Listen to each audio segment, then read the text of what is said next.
ক্যারিয়ারের শুরুতে কাটার বলের মাধ্যমে ব্যাটসম্যানদের বেশ ভুগিয়েছেন বাংলাদেশি পেসার মুস্তাফিজুর রহমান, তাই বিশ্ব ক্রিকেটে কাটার মাস্টার নামে পরিচিতি পেয়েছেন বেশ। সেই মুস্তাফিজ এবার আন্তর্জাতিক টি-20 ক্রিকেটে বনে গেছেন ডট মাস্টার। হ্যাঁ দর্শক, আমি সত্যিই বলছি ডট মাস্টার।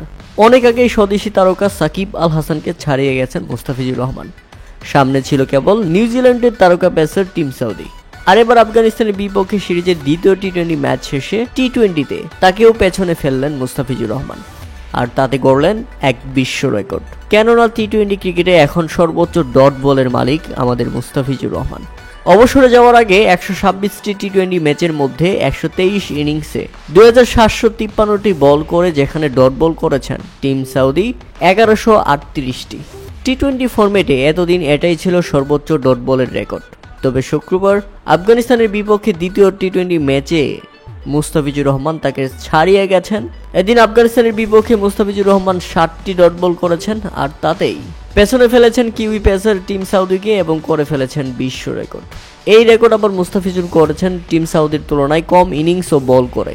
120 ইনিংসে 2616টি বল করে মুস্তাফিজুর রহমান ডট বল আদায় করে নিয়েছেন 1142টি।